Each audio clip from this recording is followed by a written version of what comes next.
What's up guys, Brendan Hancock here with another episode of Groove Subaru Today. And today we're going to compare Subaru's two most popular vehicles, the Subaru Forester and the Subaru Outback. So to make this comparison as similar as possible, we brought two 2.5i Limiteds. So both of these are the 4-cylinder, relatively loaded vehicles, just to kind of make things nice and fair. So we're going to talk about three things in particular in relationship of these two vehicles. We're going to talk about the overall size and dimensions of the car. We're going to talk about the overall drive and feel of the car, and then we're going to talk about the price and how they differ and how they're similar in that regard. So first of all, dimensions. A lot of times I hear people say, hey, isn't the Outback your biggest car? Not exactly, actually. So the biggest difference in terms of size of these two vehicles is the length and height. So both of these cars have the same 8.7 inches of ground clearance. They have the same transmission, the same 2.5-liter 4-cylinder boxer with 175 horse. The biggest difference, however, is that the Outback is about 9 inches longer, and the entry point to the cargo area for the Forester is about 4 inches taller. So despite those differences, the actual overall cargo capacity is almost exactly the same. So you have 73.3 cubic feet with the seats folded down in the Outback, and depending if the Forester has a moonroof or not, you're looking anywhere between 68.4, I think it is, and 74.4. So it could be within 1 cubic foot of one another in terms of cargo capacity. So there's really not a huge difference there. I guess the biggest thing to consider is what kind of things are you towing? What kind of things are you carrying? Are you wanting to camp in the back of the car? Because in which case, you should probably go with a 9-inch longer vehicle, probably be a little bit more comfortable for you. Or are you trying to put things like a dresser that are really vertically tall? I mean, those are the kind of things to consider there. But overall, the dimensions are almost exactly the same. I don't feel any difference sitting in the back seat and one of these having much more legroom than I do in the other. I think you'll be equally as comfortable in both of these cars. Now, the most important thing is going to be the overall drive and feel of these. This is the second thing we're going to talk about. They drive very differently.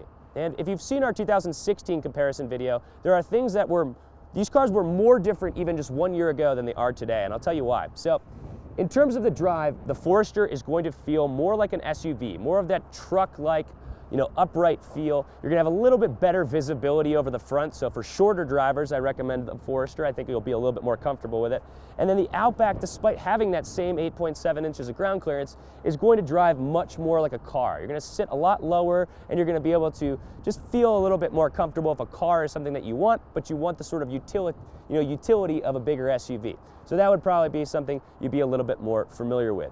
Now, in terms of features of these cars, they're pretty similar, but the Outback has a little bit of an edge over it.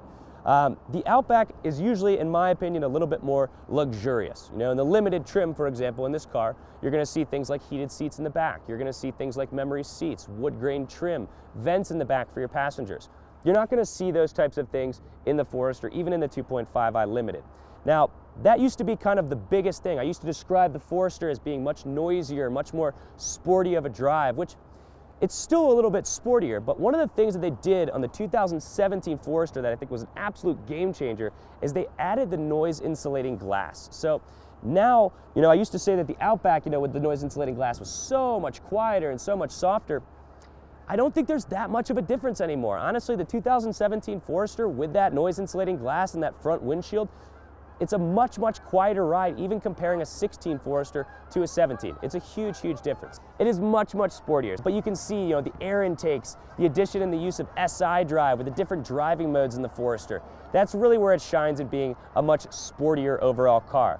Whereas in the higher trim levels of the Outback, you're gonna have a 3.6-liter naturally aspirated 6-cylinder boxer. You're not gonna have a turbo, you're not gonna have SI drive and stuff, because most of the time, the people that want the Outback, they want it for a family car, and they don't really care as much about that sportiness, they just want the power. The Outback has a little bit more towing capacity, so if you are looking to do that, Outback definitely is gonna be the car that you'd wanna look at. So, the last but not least, price. So, in a total base to base, you can actually get the Forester in a manual transmission. So that kind of has that gap at around $3,000 difference, with the Forester being the cheapest of those two. So you're looking at a mid-22,000 range for a manual transmission and a mid-26 range for the automatic. So if you're comparing automatic to automatic in the base, it's about a $3,000 difference. And that's going to stay pretty consistent throughout the different trim levels. There are certain option packages and certain trim levels that will kind of narrow that gap to around $1,500 or so. So anywhere between $1,500 and $3,000 is really the price range gap that you're looking at when you're comparing MSRPs to these two vehicles. So that's pretty much it. If you guys have any questions, please put them in the comments below. I'd be happy to get back to you. I thank you guys so much for watching. Really, at the end of the day though, despite these vehicles being so similar, you really have to come in and test drive them to make sure you feel comfortable in the car that you're driving and determine which one of these two cars is best for you. So if you haven't done so already, make sure to subscribe today, and we'll see you guys next time. Thanks for watching.